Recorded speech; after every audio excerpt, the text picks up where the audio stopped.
اس کے کانوں میں سائیں سائیں ہو رہی تھی، اسے اپنی ذات کی توہین اور اپنے دل کے پر خدشے اڑتے محسوس ہو رہے تھے۔ اس کے دل و دماغ کسی طوفان کی زد میں تھے، اسے سمجھ میں نہیں آ رہا تھا کہ وہ کیا کرے، کیسے ری ایکشن دے۔ اس سے پہلے کہ وہ مزید کچھ سوچتا، اس کا موبائل ایک بار پھر بجا اور وہ ایک غضبناک نظر ویٹنگ روم پر ڈالتا ایک دم لب بھینچتے ہوئے واپس مڑ گیا۔ ویٹنگ روم سے ان لوگوں کی آوازیں ابھی تک آ رہی تھیں۔ مکرم خان نے گاڑی بہت غصے کے عالم میں نکالی۔ اسے اسی وقت گاؤں نہ پہنچنا ہوتا تو یقیناً وہ کوئی ری ایکشن دیتا، مگر اس وقت اسے گاؤں پہنچنے کی جلدی تھی، جہاں بقول چچا سائیں کے پنچایت میں جھگڑا ہو گیا تھا اور آغا جان اس جھگڑے میں زخمی ہو گئے تھے۔ زیادہ پریشانی والی بات تو نہیں تھی، لیکن پھر بھی مکرم انتہائی پریشان تھا۔ اس کا سفر کٹ ہی نہیں رہا تھا۔ وہ جلد از جلد گاؤں پہنچنا چاہتا تھا اور اسی کشمکش کے عالم میں وہ بہت جلد زیست والا معاملہ ذہن سے محو کر بیٹھا تھا اور ایک بار پھر سپیڈ بڑھا دی تھی۔ وہ ابھی راستے میں ہی تھا جب چچا سائیں کی کال آئی، تم پشاور آ جاؤ، گاؤں مت جانا، آغا جان ہسپتال میں ہیں۔ چچا سائیں آپ بتاتے کیوں نہیں، کیا بات ہے؟ آغا جان ٹھیک تو ہیں؟ وہ مزید ضبط نہیں رکھ سکا تھا۔ آ کر خود دیکھ لو، ہم میں ہمت نہیں۔ انہوں نے فون بند کر دیا۔ آغا جان میں آ گیا ہوں آپ سے ملنے۔ آپ مجھ سے ملنا چاہتے تھے نا؟ پلیز آغا جان آنکھیں کھولیے، مجھے دیکھیے، میں آپ کا مکرم، آپ کا بیٹا، خدا کے لیے مجھے دیکھیے، میری آواز سنیے۔ وہ ان کے بے جان وجود سے لپٹتا رو رہا تھا، انہیں پکار رہا تھا، مکرم حوصلہ کرو، موت تو ایک دن سب کو آنی ہے۔ سردار خورشید خان نے آگے بڑھ کر اسے پیچھے ہٹانا چاہا۔ وہ میرا انتظار کرتے چلے گئے، وہ مجھ سے ملے بغیر کیسے جا سکتے ہیں؟ میں اپنے بابا سے مل بھی نہیں سکا، ان سے کچھ بھی نہیں کہہ سکا۔ وہ روتے ہوئے پاگل ہو رہا تھا۔ مکرم پیچھے ہٹو، گھر بھی جانا ہے۔ چچا جان بھی آگے بڑھ آئے، مگر وہ ان کے قریب سے اٹھنے کے لیے تیار نہیں تھا۔ بڑی مشکل سے وہ دو تین لوگوں نے اسے پیچھے کھینچا اور ڈیڈ باڈی ایمبولینس تک پہنچائی تھی۔ اب ان لوگوں کو حویلی جانا تھا۔ کچھ لوگ سردار خورشید کے بیٹے گلباز خان کے پاس ٹھہر گئے تھے، اسے بھی گولیاں لگی تھیں، وہ آئی سی یو میں تھا، اس کی حالت بھی خاصی تشویشناک تھی۔ زیست پچھلے 5 دنوں سے تشویش کا شکار تھی۔ وہ مسلسل مکرم خان کے نمبر پر ٹرائی کر رہی تھی، مگر اس کا نمبر مسلسل آف تھا۔ زیست کی پریشانی پر سہرش نے اسے ٹوکا۔ اب کیا کرنا ہے؟ اسے کانٹیکٹ کر کے وہ اگر خود ہی پیچھا چھوڑ گیا ہے تو شکر ادا کرو، تمہاری شرط تو پوری ہو گئی۔ لیکن سہرش، وہ اس طرح غائب ہونے والا نہیں تھا۔ اگر وہ کہیں گیا ہے تو بتایا کیوں نہیں؟ شرط کی بات تو ہمارے درمیان تھی، اسے تو پتہ نہیں تھا نا؟ زیست جھنجھلائی۔ وہ سہرش وغیرہ کو اپنے اندر کا حال نہیں بتا سکتی تھی، ان سے کیسے کہہ دیتی اسے مکرم خان کے لیے فکر ہو رہی ہے۔ پھر ایک دن وہ گاڑی لے کر اس کے گھر چلی گئی، لیکن گیٹ پر تالا دیکھ کر اس کے طوطے اڑ گئے تھے۔ آخر مکرم خان کہاں چلا گیا تھا؟ وہ اسٹیئرنگ پر ہاتھ مار کر سوچنے لگی، مگر کچھ سمجھ نہیں آ رہا تھا۔ آفس گئی تو پتہ چلا وہ لوگ بھی لا علم ہیں۔ وہ اتنے دنوں سے بغیر بتائے غائب تھا۔ وہ ایسا لاپرواہ انسان تو نہیں تھا، کہاں پھنس گیا ہے آخر؟ وہ سوچ کر پاگل ہو رہی تھی۔ نواب خان افریدی کا قتل تم نے کیا ہے اور خون بہا بھی تم ہی دو گے۔ مجھے اپنے کسی بھی کام میں شامل مت سمجھو، میں تمہارے لیے کچھ نہیں کر سکتا۔ حشمت علی خان غصے اور لاتعلقی کا مظاہرہ کرتے ہوئے بلند آواز سے بولے تھے۔ راغب علی پریشان حال کھڑے تھے۔ بابا، خزینہ کی منگنی ہو چکی ہے اور زرمینہ تو ابھی 5 سال کی ہے، میں کیسے اسے خون بہا میں دے سکتا ہوں؟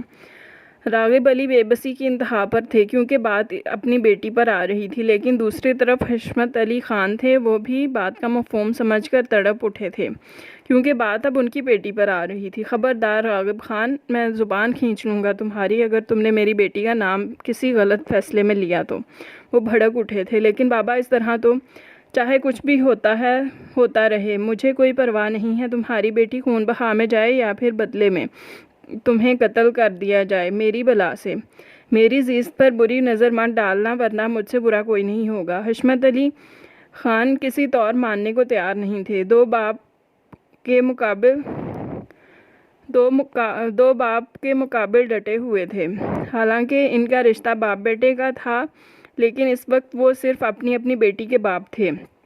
راغب علی خان کی بیٹی حشمت راؤ خان کی کیا لگتی ہے وہ یہ رشتہ نظر انداز کر چکا تھا، اور حشمت علی خان کی بیٹی راغب علی خان کی کیا لگتی ہے وہ بھی اس رشتے کو بھول چکے تھے۔ ان کو پوتی کا احساس نہیں تھا، وہ اس کو اور اس کو اپنی بہن کی فکر نہیں تھی، دونوں طرف اپنی اولاد کی فکر تھی۔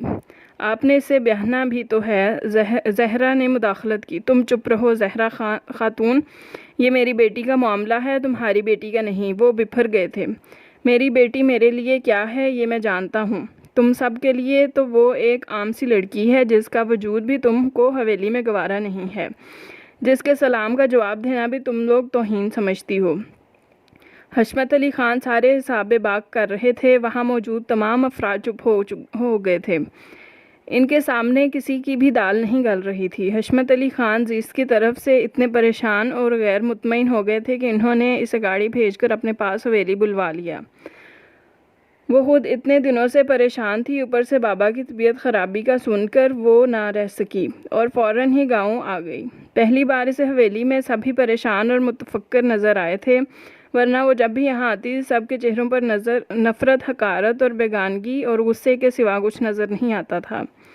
خیریت بابا، کیا بات ہے؟ سبھی پریشان لگ رہے تھے۔ سب ٹھیک تو ہے نا؟ وہ ان کے کمرے میں ان کے پاس بیڈ پر بیٹھی ان کے کندھے پر سر رکھے ہوئے تھی۔ ہاں سب خیریت ہے، بس راغب کا کچھ لوگوں کے ساتھ جھگڑا چل رہا ہے اور آج کل اسی میں الجھا ہوا ہے، انہوں نے سرسری سا بتایا۔ او اچھا، میں سمجھی، پتہ نہیں کیا ہو گیا ہے سب کو۔ زیست نے بھی اس بات کو کافی سرسری لیا تھا، لیکن جب عشاء کی نماز کے بعد وہ بابا کے کمرے سے نکل کر اپنے کمرے کی طرف جا رہی تھی تو زہرا خاتون کے کمرے کے سامنے اس کے قدم ٹھٹک گئے تھے، کیونکہ اندر سے آنے والی خزینہ کی آواز نے اس کے قدم جکڑ لیے تھے۔ وہ کبھی نہیں مانے گی، جب ہمارے سگے باپ کو بیٹے اور پوتی کی فکر نہیں ہے تو بھلا کیسے وہ مان سکتی ہے؟ وہ تو ہے ہی سوتیلی۔ خزینہ کا لہجہ طنز اور حقارت لیے ہوئے تھا۔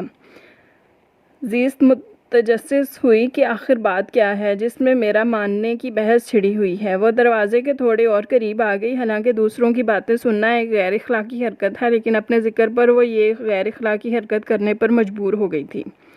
لیکن مجھے ایک بار اس سے بات کرنی تو چاہیے، ہو سکتا ہے اسے کچھ احساس ہو جائے۔ اگر وہ نہ مانی تو پھر یا تو زرمینے کو خون بہا میں جانا پڑے گا یا پھر مجھے اپنا آپ پیش کرنا ہوگا۔ یہ آواز راغب علی خان کی تھی، جس نے سن کر زیست کے قدموں تلے سے زمین سرک گئی تھی۔ خون بہا، وہ زیر لب دہرا کر رہ گئی۔ لیکن مجھے پتا ہے وہ اگر مان بھی گئی تو ہمارے بابا نہیں مانیں گے، وہ تم لوگوں کو اتنا نہیں چاہتے جتنا اس منحوس کو چاہتے ہیں، وہ ہمیشہ اسے سینے سے لگا کر رکھیں گے، آخر ان کی محبوبہ کی اولاد ہے وہ۔ یہ زہر خند لہجے میں آواز زہرا خاتون کی تھی۔ زیست کو اپنا آپ کھڑے کھڑے سب کے سامنے عذاب لگنے لگا تھا۔ وہ دبے پاؤں وہاں سے ہٹ گئی، لیکن اپنے کمرے میں آ کر اس کے آنسوؤں کو رستہ مل گیا تھا۔ تمام رات اس نے آنکھوں میں گزار دی تھی اور صبح ہوتے ہی اس نے اپنی سہیلیوں کو میسج لکھ کر سینڈ کرنے شروع کر دیے تھے، اور ایک میسج میں اس نے مکرم خان کے نمبر پر بھی میسج سینڈ کیا تھا اور ساتھ ہی موبائل آف کر دیا تھا۔ مکرم خان افریدی نے ایک بار فیصلہ کیا کہ وہ خون بہا نہیں لیں گے، لیکن اس کے فیصلے پر کئی لوگ بھڑک کر کھڑے ہو گئے تھے، جن میں مکرم خان کے چچا اور سردار خورشید سرِ فہرست تھے، اور سردار خورشید خان نے چند ایسی باتیں کہیں کہ مکرم خان کو اپنا فیصلے پر چپ ہونا پڑا۔ ان کا فیصلہ تھا کہ اگر تم خون بہا نہیں لوگے تو ارکم خان خون بہا لے گا اور وہ راغب علی خان کی بہن کے ساتھ ارکم کا نکاح پڑھوا دیں گے۔ ایسا نہیں ہو سکتا تھا، ارکم ابھی بچہ ہے، وہ ان چکروں میں کیسے الجھے گا؟ میں ایسا نہیں ہونے دوں گا۔ اس نے سختی سے نفی میں گردن ہلائی۔ تو پھر کل صبح تک سوچ لو تم نے کیا کرنا ہے۔ کل پنچایت کو کون چلائے گا، تم یا ارکم خان؟ سردار خورشید خان کہہ کر چلے گئے اور مکرم اپنی جگہ پر بیٹھا رہ گیا۔ نہیں، میں ارکم کے ساتھ یہ ظلم نہیں ہونے دوں گا۔ وہ گہری سانس کھینچتا مردان خانے سے نکل کر اپنے کمرے میں چلا گیا۔ بیڈ پر آ کر لیٹا تو سوچیں کہیں سے کہیں پہنچ گئیں۔ اس کا دھیان اس دن کی طرف چلا گیا جس دن صبح کے وقت وہ حد درجہ خوش تھا، اور پھر ایک کے بعد ایک بھیانک موڑ آتے چلے گئے۔ دھیان کی رو میں بہہ کر نہ جانے کیسے موبائل کی طرف چلی گئی۔ اس نے سائڈ ٹیبل کی دراز پر رکھا اپنا موبائل نکال لیا جو اسی دن سے بند پڑا تھا۔ اس نے پاور کا بٹن دبا کر سیل آن کر لیا۔ کچھ چند سیکنڈ نیٹ ورک سرچ ہوا، پھر سارا نیٹ ورک سیٹ ہو گیا تھا۔ سب سے پہلے جو میسج ریسیو ہوا وہ زیست کا ہی تھا۔ میسج شاید آج ہی سینڈ کیا گیا تھا، اس لیے موبائل آن کرنے پر مل گیا۔ اس نے ٹائمنگ چیک کی، آج صبح کا ٹائم درج تھا۔ اس نے لب بھینچتے ہوئے میسج پڑھا، مجھے معاف کر دینا ارکم خان۔ انتہائی مختصر الفاظ تھے جن کو پڑھ کر مکرم خان کا خون کھول اٹھا۔ تمہیں معاف کر دوں زیست علی، تمہیں معاف کر دوں؟ وہ میسج دیکھتے ہوئے چیخا اور پھر انتہائی نفرت اور غصے سے موبائل پوری قوت سے دیوار پر دے مارا جو کئی حصوں میں بٹ گیا۔ شور کی آواز پر دروازے پر دستک ہوئی مگر اس نے دروازہ نہیں کھولا۔ نکاح کے دوران مکرم کا ذہن ایک لفظ پر اٹکا تھا اور پھر سب کچھ ہو جانے کے بعد بھی اسی ایک لفظ پر اٹکا رہا۔ وہ جلد از جلد اپنے شک کی تردید کرنا چاہتا تھا لیکن پنچایت ختم ہوتے ہوتے بھی کافی ٹائم لگ گیا تھا۔ اس نے انتہائی شکست خوردہ سے بیٹھے حشمت علی خان کو دیکھا۔ وہ صدیوں کے بیمار لگ رہے تھے، تاہم راغب علی خان کا صرف سر جھکا ہوا تھا۔ مکرم ایک قہر آلود نظر ان پر ڈال کر وہاں سے ہٹ گیا تھا۔ حشمت علی خان نے کافی دکھ بھری نظروں سے مکرم علی خان کو دیکھا جو کہ آف وائٹ کھدر کا شلوار سوٹ اور پشاوری کھیڑی پہنے وہ وہاں بیٹھے دوسرے پٹھان مردوں جیسا ہی لگ رہا تھا۔ اس کے رنگ ڈھنگ بھی باقیوں جیسے تھے اور اس کے سانچے میں مکمل طور پر ڈھل چکا تھا۔ حالانکہ حشمت علی خان نے نواب خان افریدی کے اس بیٹے کو ہزاروں بار شہر آتے جاتے دیکھا تھا لیکن تب وہ ایسا نہیں لگتا تھا جیسا آج لگ رہا تھا۔ اس کی حقارت بھری نظریں اور انداز دیکھ کر انہیں پہلے ہی سے احساس ہو گیا تھا کہ ان کی بیٹی کی زندگی عذاب میں گزرے گی، لیکن پھر بھی انہوں نے اس کے سکون، صبر اور خوشی کے لیے دعا کی تھی۔ حالانکہ انہیں پتہ تھا کہ ان تینوں چیزوں میں اسے صرف صبر میسر آئے گا، سکون اور خوشی نہیں ملے گی۔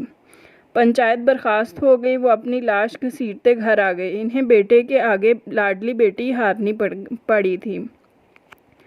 اپنے شک کی تصدیق کے لیے وہ حویلی آتے ہی اپنے کمرے میں گیا تھا۔ اسے دروازے سے ہی سسکیاں اور ہچکیوں کی آوازیں سنائی تھیں اور اندر داخل ہوتے ہی اس کے قدم زمین نے جکڑ لیے تھے۔ شک نہیں رہا تھا بلکہ یقین میں بدل گیا تھا۔ حالانکہ وہ اندر سے دعا کر رہا تھا کہ اللہ ایسا کبھی نہ کرے، مجھے زیست کی شکل کبھی مت دکھانا ورنہ دو لوگوں کی آزمائش شروع ہو جائے گی۔ اور اسے یہ بھی پتہ تھا کہ وہ اپنے غیظ و غضب کو دبا نہیں پائے گا، لیکن اللہ کو نہ جانے کس کی آزمائش منظور تھی، زیست کی یا مکرم کی۔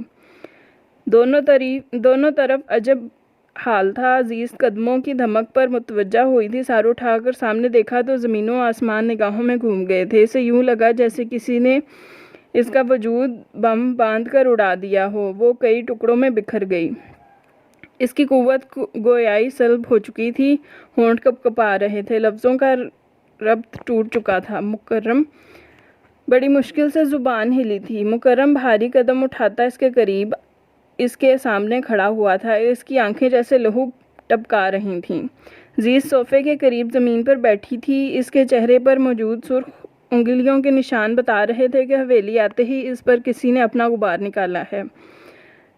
جب بھی وہ اس طرح بیٹھی گھٹ گھٹ کر رو رہی تھی، لیکن اب اس میں اتنی سکت نہیں تھی کہ مکرم خان کا غصہ دیکھتی وہ خوف یا صدمے کی تاب نہ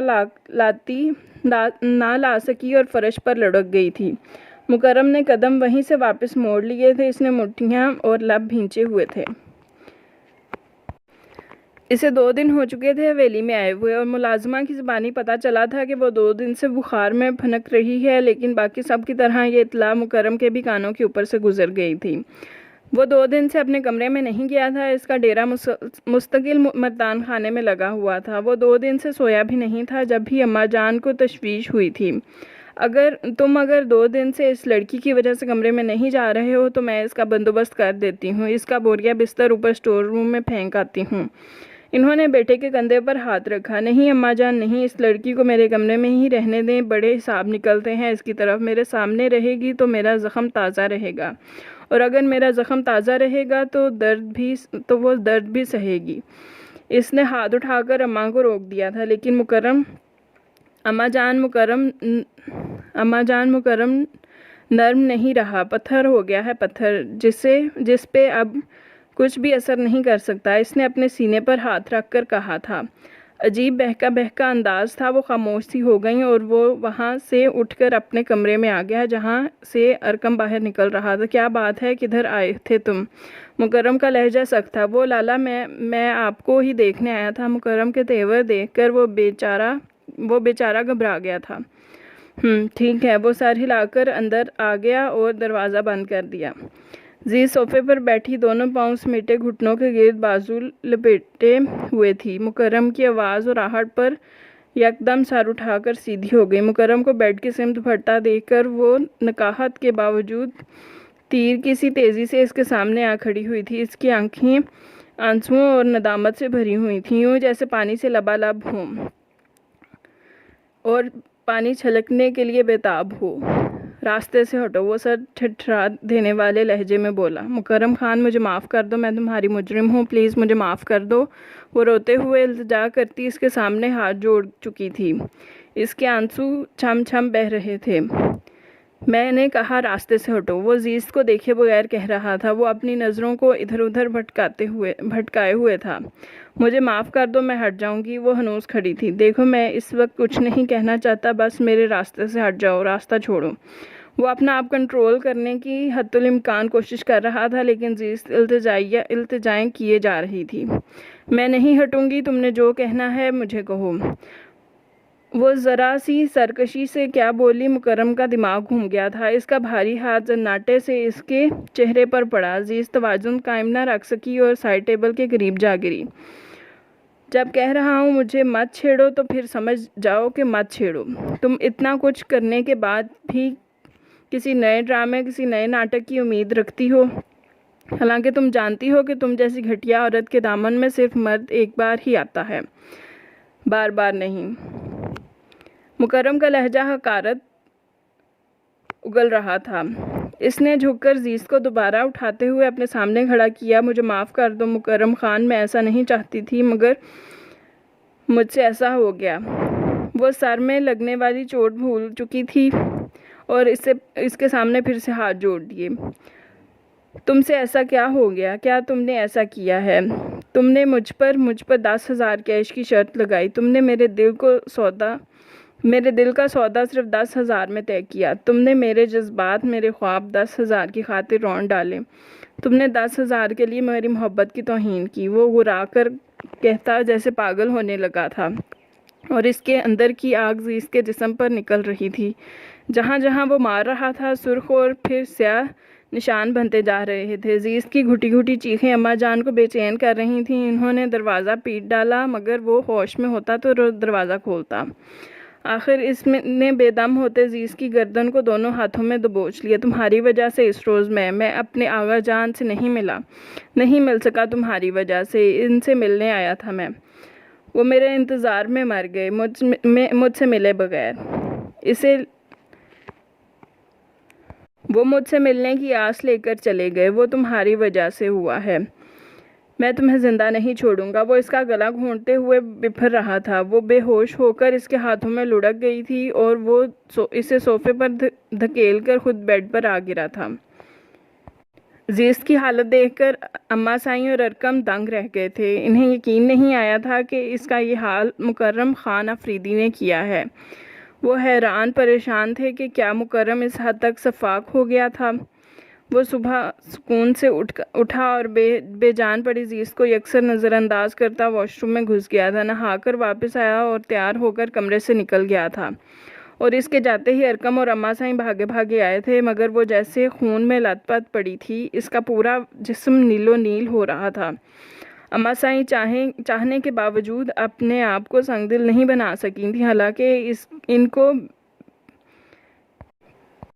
بھرجائی۔ اچانک ارقم دروازہ بجا کر اندر آ گیا، لیکن سامنے بیڈ پر مکرم کو دیکھ کر ٹھٹک گیا۔ وہ مکرم کے سامنے عزیز سے بات چیت کرنے سے گریز کرتا تھا کیونکہ مکرم اور ارقم اور اماں جان کی اس کے ساتھ اپنائیت اور ہمدردی قطعی پسند نہیں تھی۔ کیا بات ہے؟ عزیز فوراً بیڈ سے کھڑی ہو گئی۔ وہ اماں جان نے کچن میں بلایا ہے۔ ارقم بات بدل گیا۔ ادھر آؤ۔ مکرم خان نے اسے قریب بلایا۔ جی لالا سائیں۔ وہ قریب آ گیا۔ کالج جا رہے ہو؟ جی۔ ایگزامز کب ہوگے؟ اگلے ماہ۔ کوئی تیاری بھی کی ہے یا صرف ہمدردیاں جتاتے پھر رہے ہو؟ لہجے میں کاٹ تھی۔ عزیز باہر نکلتے نکلتے اس کی آواز سن چکی تھی۔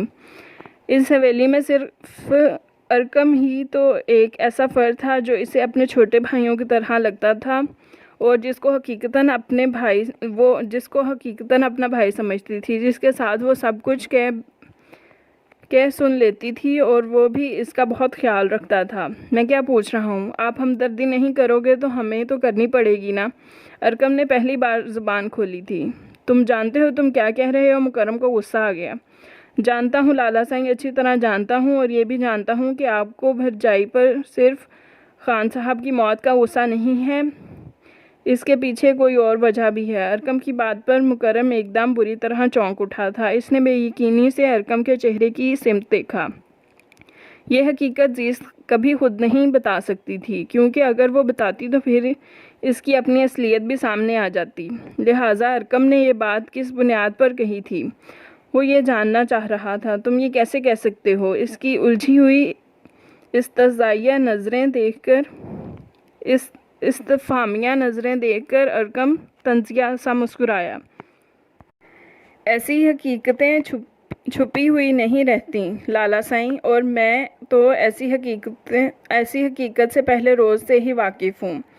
پہلے روز مجھے جب پتہ چلا کہ خون بہا میں آنے والی لڑکی کا نام عزیز ہے تو میں فوراً ہی ٹھٹک گیا تھا، کیونکہ مجھے آغا جان نے بتایا تھا کہ تمہارا بھائی تمہارے مکرم لالا بہت جلد تمہارے لیے بھرجائی لانے والے ہیں، اور تمہاری ہونے والی بھرجائی کا نام عزیز ہے۔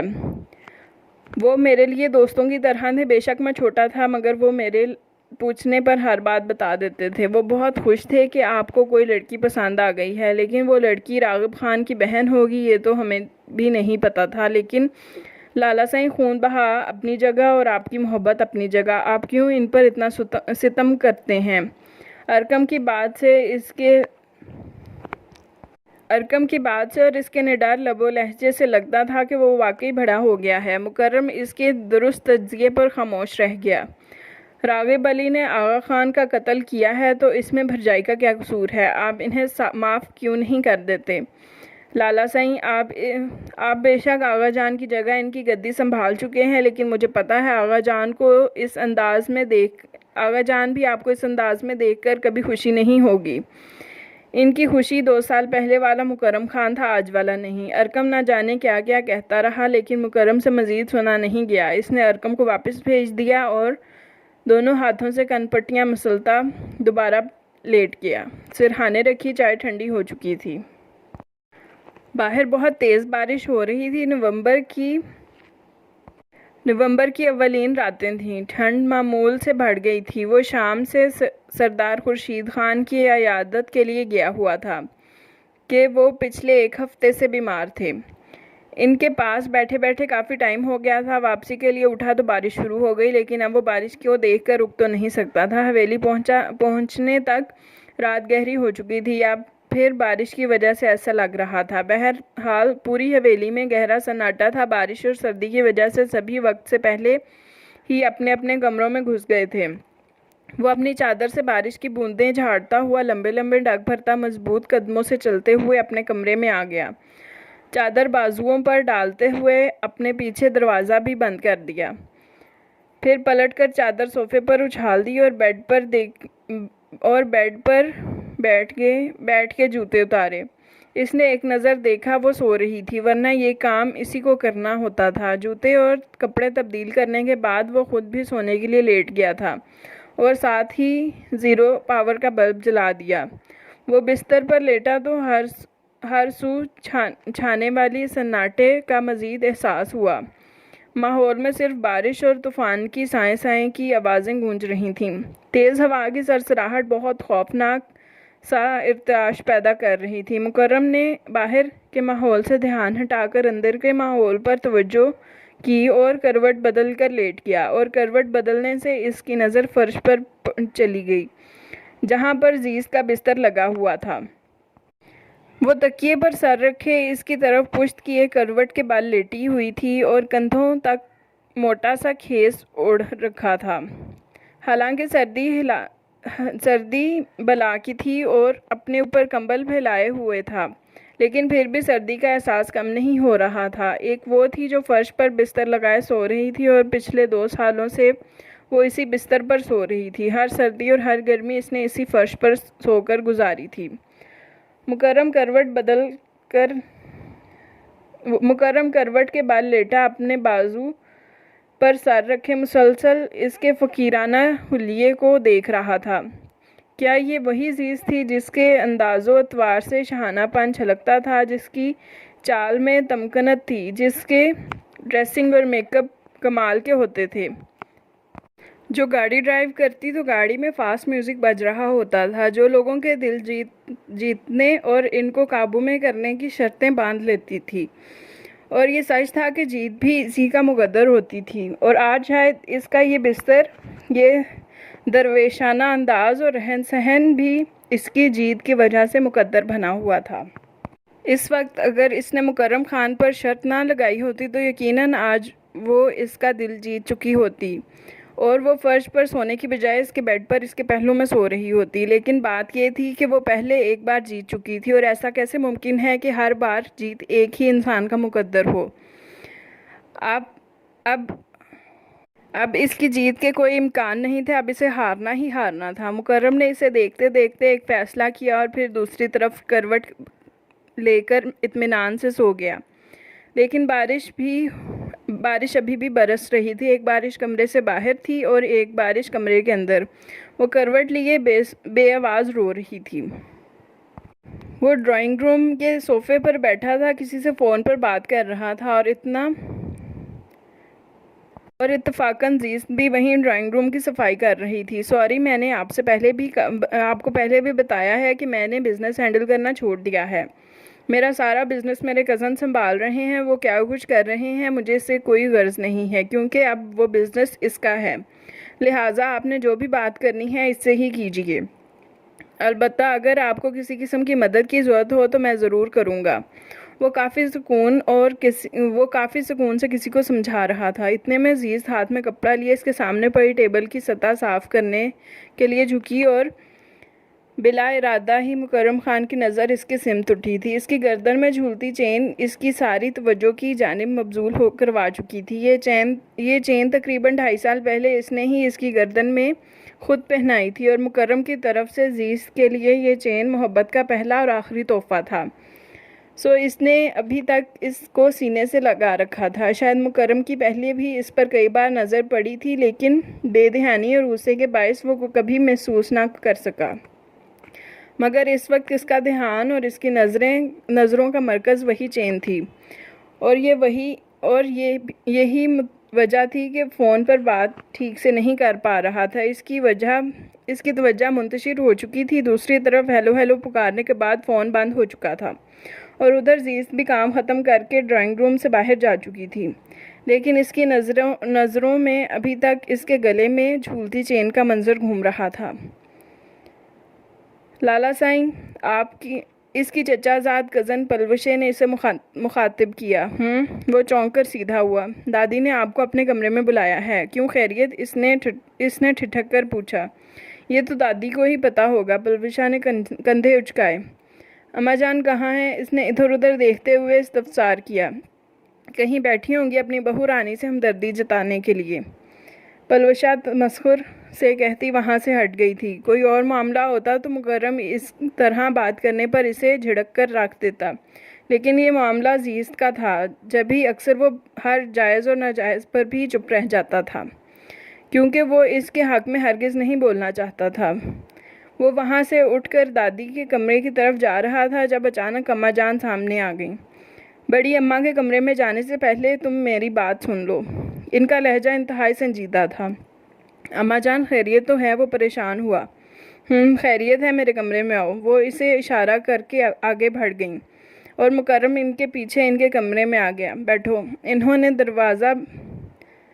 دروازہ بند کر کے اس کی طرف دیکھا۔ زیست کو یہاں تم کیا بنا کر لائے ہو؟ ان کا سوال عجیب تھا اور لہجہ اور وہ الجھ سا گیا۔ کیا مطلب چھوڑو، تم یہ بتاؤ زیست کو کیا بنا کر لائے تھے؟ وہ سختی سے بولی۔ جی بیوی۔ اس نے بڑی دقت سے یہ لفظ استعمال کیا۔ بیوی کے حقوق و فرائض ادا کیے تم نے؟ ان کے کھرے سوال پر مکرم نظر چرا گیا۔ آپ کیا کہنا چاہتی ہیں؟ میں یہ کہنا چاہتی ہوں کہ تم اس لڑکی پر کیوں اتنے ظلم و ستم ڈھا رہے ہو؟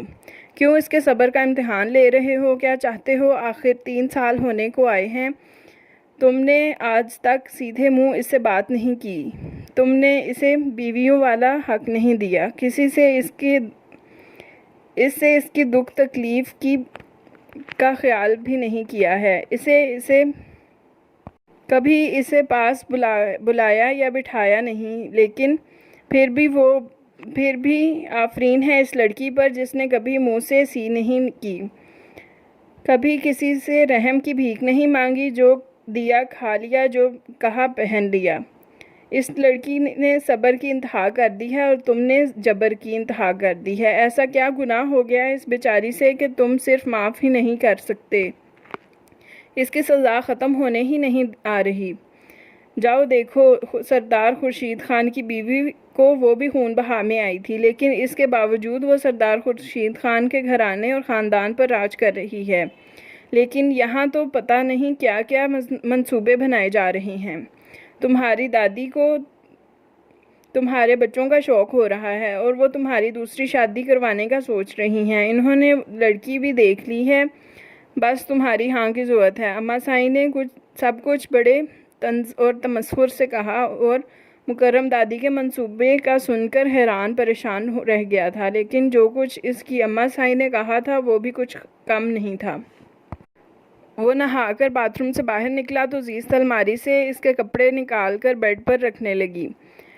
کپڑے رکھنے کے بعد جوتے نکالنے کے لیے وہ ریک کی سمت بڑھی، لیکن اچانک اس کا بازو مکرم کی گرفت میں آ گیا تھا اور زیست کو لگا پوری دنیا اس کی نگاہوں میں گھوم کر رہ گئی ہو۔ اس نے حیرت سے مکرم خان کی سمت دیکھا، وہ بھی اسے ہی دیکھ رہا تھا۔ تم بیوی ہو میری، تمہیں چھونے کا پورا حق ہے مجھے، اتنی حیران کیوں ہو رہی ہو؟ وہ عجیب انداز سے کہتا اس کے بے حد قریب آ کھڑا ہوا تھا، لیکن زیست کی حیرانی ابھی بھی کم نہیں ہوئی تھی۔ وہ آنکھیں پھیلائے اسے ہی دیکھ رہی تھی۔ میں آج جا رہا ہوں، شام کو واپسی پر تم سے ملوں گا۔ اس نے زیست کو بازوؤں کے گھیرے میں لے لیا اور زیست کا دل اچھل کر حلق میں آ گیا تھا۔ اتنے سالوں سے ساکت و صامت بیٹھے دل کی دھڑکنیں اچانک زندہ ہو گئی تھیں، اور ان دھڑکنوں کی آواز مکرم خان بآسانی محسوس کر رہا تھا۔ مجھے تم سے کوئی بات کرنی ہے، تم تیار رہنا۔ اس نے زیست کا چہرہ اپنے سامنے کر لیا۔ جانتی ہو میں کیسے تیار ہونے کا کہہ رہا ہوں؟ اس نے معنی خیز نظروں سے دیکھتے ہوئے کہا۔ نہ چاہتے ہوئے بھی زیست کی پلکیں جھک گئیں۔ یہ میلے کپڑے اتار کر نئے اور صاف ستھرے کپڑے پہنو، اور ان الجھے بالوں کو شیمپو کرو، ان کو سلجھاؤ، جسم کو خوشبو میں نہلا دو، اور ان ہونٹوں کو تم نہیں، ان کو میں خود گلابوں سا رنگ بخشوں گا۔ اور ہاں، کاجل مت لگانا، کاجل بہہ جائے گا۔ اس نے زیست کے ایک ایک نقش چھوتے ہوئے اس سے فرمائش کی تھی، اور زیست تو جیسے پاگل ہی ہو اٹھی تھی۔ اسے لگا وہ اتنے سالوں بعد کھڑے کھڑے سہاگن ہو گئی ہو۔ جو کہہ رہا ہوں سن رہی ہو نا؟ اس نے تصدیق چاہی۔ وہ سر جھکا کر آہستگی سے بولی، اور مکرم خان اسے ایک بار زور سے باہوں میں بھینچ کر باہوں کے حلقے سے آزاد کرتے ہوئے پیچھے ہٹ گیا۔ چند منٹوں میں وہ تیار ہوا اور کمرے سے چلا گیا، لیکن زیست کے پاس خوشیوں کا ایک جہاں چھوڑ گیا تھا۔ وہ اتنی خوش تھی، اتنی خوش کہ خوشی کے مارے اس کی آنکھوں سے آنسو بہہ نکلے تھے، اور وہ سچ مچ پھوٹ پھوٹ کر رو پڑی تھی۔ اتنا طویل ہجر کاٹنے کے بعد وصل کی کوئی کرن نظر آئی تو دل پر شادی مرگ کی سی کیفیت طاری ہو گئی تھی۔ اس نے دل میں ٹھان لیا تھا کہ وہ آج مکرم سے اپنی محبت کا اظہار ضرور کرے گی، اس محبت کا اظہار جو اس شرط جیتنے کے جیت جانے کے بعد مکرم خان سے محسوس ہو رہی تھی، جس محبت کا ادراک بہت بعد میں ہوا تھا اور جس کا اظہار کرنے کے لیے وہ ان دنوں اسے ڈھونڈتی پھرتی تھی، لیکن وہ اسے کہیں نہیں ملا تھا۔ لیکن وہی مکرم اسے آج ملا تھا اور اس نے فیصلہ کر لیا تھا کہ آج وہ کچھ بھی نہیں چھپائے گی، سب کہہ ڈالے گی۔ اس کی خوشی میں وہ پورا دن چہکتی پھری۔ اس کی خوشی ارکم اور اماں جان نے بھی محسوس کر لی تھی۔ کیا بات ہے، کبھی بڑی اڑی اڑی پھر رہی ہیں، ارکم چھیڑنے لگا۔ بہنوں کو اس طرح چھیڑتے ہیں کیا؟ عزیز نے گھور کر کہا۔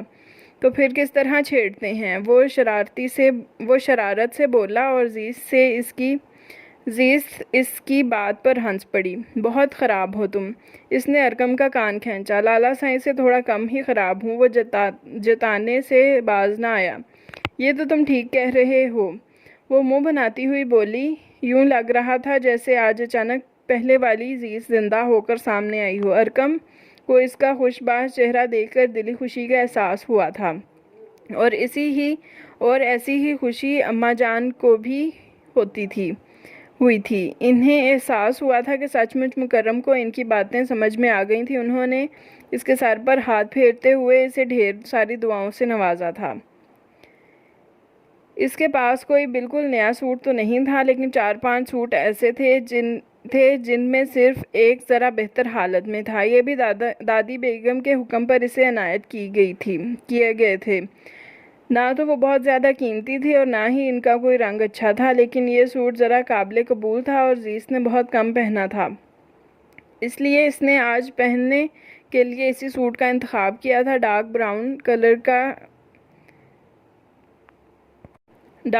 کلر کا یہ سوٹ اسے اماں جان نے سب سے چوری چھپے دیا تھا، لیکن جب عزیز نے پہنا تو دادی بیگم کو خبر ہو گئی اور پھر انہوں نے دونوں کی کلاس لی تھی، لہٰذا یہ سوٹ وہ جب بھی پہنتی اندر سے ڈرتی ہی رہتی تھی۔ لیکن آج اسے کوئی پرواہ نہیں تھی، وہ کچھ بھی کہہ لیتی وہ سننے کو تیار تھی۔ اس نے نہا کر پہلے خوشبو لگائی، بال سنوارے، مکرم کی پسند کے تمام کھانے بنا ڈالے۔ دن بھر ارکم آتے جاتے معنی خیز نظروں سے اسے دیکھتے ہوئے چھیڑتا رہا اور عزیز شام ہوتے ہی اس کے انتظار میں لگ گئی۔ وہ ہمیشہ کی طرح آج بھی لیٹ ہو چکا تھا، لیکن آج عزیز کو اس کا انتظار ہمیشہ سے ہٹ کے تھا۔ آج اس کی یہ خوشی بے انتہا تھی کہ مکرم خان نے اسے معاف کر دیا تھا۔ خان جی آ گئے ہیں، وہ کمرے کی طرف جا رہی تھی جب ملازمہ کی اطلاع پر اس کے قدم ٹھٹک گئے۔ اچھا، مجھے تو پتہ ہی نہیں چلا، وہ حیران ہوتی اندر آ گئی۔ مکرم کپڑے تبدیل کر کے نکل رہا تھا۔ عزیز کو دیکھ کر قدم ٹھہر گئے تھے۔ وہ کوئی بھی سنگھار نہ کیے ہونے کے باوجود بھی اپنی شرم و حیا اور دوشیزگی کے باعث سچ مچ کی نئی نویلی دلہن لگ رہی تھی۔ مرجھائے ہوئے چہرے پر ایک ہی دن میں گلابیاں لوٹ آئی تھیں۔ کیا اس کا نرم رویہ اتنا اثر کرتا تھا اس پہ؟ وہ سوچے بغیر نہ رہ سکا اور پھر آہستگی سے خود ہی سر جھٹک دیا۔ خان جی، عزیز نے کچھ کہنا چاہا۔ وہ گھڑی اتار کر ٹیبل پر رکھ رہا تھا۔ عزیز وہ گھڑی دیکھتی رہ گئی۔ یہ اسی نے تو گفٹ کی تھی، لیکن 3 سال ہوئے تھے عزیز نے یہ گھڑی اس کے ہاتھ میں کبھی نہیں دیکھی تھی، لیکن آج وہ اندر سے سرشار ہو گئی۔ چپ کیوں ہو گئی؟ وہ اسے سر تا پیر گہری نظروں سے دیکھ رہا تھا۔ عزیز کچھ کہنے سے پہلے ہی گڑبڑا گئی۔ کھانا لگاؤں آپ کے لیے؟ اس نے بات بدل ڈالی۔ لگاؤ، مجھے بھوک لگی ہے، وہ سر ہلا کر بولا۔ وہ تیزی سے واپس مڑی تھی۔ ابھی بھی اس کے دل کی دھڑکن نازک تھی اور اس کی ایسی کرم نوازی سہ نہیں پا رہی تھی۔ باقی سب کھانا کھا چکے تھے، وہ لیٹ آیا تھا، اس لیے اسے اکیلے ہی کھانا تھا۔ جبھی ڈائننگ ہال میں وہ دونوں اکیلے تھے۔ عزیز پلیٹ میں چاول نکال کر اس کے سامنے رکھنے کے لیے قریب آئی تو اس کے وجود سے اٹھنے والی مہک نے مکرم کو مسحور کرنے میں کوئی کسر نہیں چھوڑی تھی۔ وہ اس کے سراپے کو جانچتے ہوئے کھانے کی طرف متوجہ ہو گیا۔ چائے بھی بناؤں؟ اس نے کچن کی طرف مڑتے ہوئے پوچھا۔ 5 منٹ بعد چائے کمرے میں بنا کر لے آؤ۔ وہ کھانا ختم کرتے ہوئے بولا، لیکن عزیز کو 5 کی بجائے 25 منٹ لگ گئے تھے۔ برتن سمیٹ کر استعمال شدہ برتن دھونے کی ڈیوٹی بھی اسی کی تھی، سو ڈیوٹی تو پوری کرنی ہی تھی۔ جب وہ چائے لے کر اندر آئی تو مکرم بیڈ پر نیم دراز تھا اور ریموٹ سے ٹی وی کے چینل سرچ کر رہا تھا۔ چائے وہ پاس آ کر بولی، رکھ دو۔ اس نے دیکھے بنا کہا۔ وہ کپ رکھ کر پیچھے دروازہ بند کر کے ادھر آ کر بیٹھو۔ اس نے بیڈ پر اپنے پہلو کی طرف اشارہ کیا۔ عزیز کے قدم من بھر کے ہو گئے تھے۔ اس کے سرخ چہرے کے ساتھ بامشکل دروازہ بند کیا اور بیڈ کے قریب آئی۔ بیٹھو۔ وہ ذرا سا پیچھے ہوا تھا اور تاکہ وہ بیٹھ سکے۔ وہ اپنی ہمتیں اپنے حوصلے مجتمع کرتی بیٹھ گئی۔ مکرم نے چائے کا کپ اٹھانے کے ساتھ ساتھ اس کا ہاتھ بھی پکڑ لیا۔ آج کیسا لگ رہا ہے؟ اس نے عزیز کو تھوڑا اور قریب کرتے ہوئے پوچھا۔ اس سوال پر سر جھکانے پر مجبور ہو گئی تھی۔ پلیز ڈیئر وائف، شرماؤ مت۔ اپنے اسی اعتماد سے بتاؤ جو تمہاری شخصیت کا حصہ ہے۔ سچ بتاؤ، اچھا لگ رہا ہے نا؟ وہ انتہائی گمبھیر لہجے میں سرگوشی کرتے ہوئے بولا اور عزیز کو گردن اثبات میں ہلانی پڑی۔ آج خوش ہو نا تم؟ وہ کپ واپس رکھتے ہوئے اس کا چہرہ دونوں ہاتھوں میں تھام چکا تھا۔ بہت زیادہ۔ وہ دل کی گہرائیوں سے بولی، مگر دھیمے انداز میں۔ دیکھو، میں ایک مرد ہوں اور مرد کے جذبات بہت ہی زور اور اندھے ہوتے ہیں، لیکن پھر بھی پچھلے 3 سال سے میں اپنے جذبات کو لگام ڈال رہا ہوں، صرف اس لیے کہ مجھے تمہیں چھونا بھی گوارا نہیں تھا۔ میں تمہارا راغب علی خان کی بہن ہونا تو معاف کر سکتا تھا، لیکن تمہاری شرط کے بدلے ہونے والی توہین اپنی حد تک کبھی نہیں معاف کر سکتا تھا۔ میں بہت اچھا اور نارمل انسان تھا، لیکن تمہاری تفریح نے مجھے سنگ دل بنا ڈالا، میری زندگی ہی بدل کر رکھ دی، مجھے عرش سے فرش پر پھینک دیا۔ اتنی لڑکیوں کے درمیان ہونے والی اتنی تذلیل نے مجھے کبھی سونے نہیں دیا۔ میں اپنے باپ کی موت کا غم اور تمہارے فریب کی چوٹ اتنے دن اپنے ساتھ لیے پھرتا رہا۔ رفتہ رفتہ مجھے سب کچھ معمول پر آیا تو پتہ چلا کہ میرے کمرے کے فرش پر ایک لڑکی سوتی ہے۔ پچھلے دنوں دادی نے مشورہ دیا کہ دوسری شادی کر لوں۔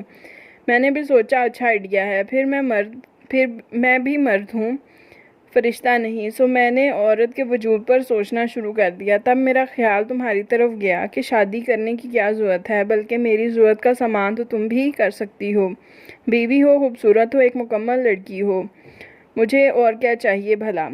میں دوسری شادی کا جھنجٹ کیوں پالوں؟ بے شک تمہارے قریب آنا ناگواری ہی صحیح، لیکن کبھی کبھی تم مجھے چند لمحوں کا سکون تو دے ہی سکتی ہو۔ لہٰذا آج میں نے یہ فیصلہ کیا ہے، میں تمہیں اپنے دل میں کبھی جگہ نہیں دے سکتا، لیکن اپنے پہلو میں جگہ ضرور دوں گا۔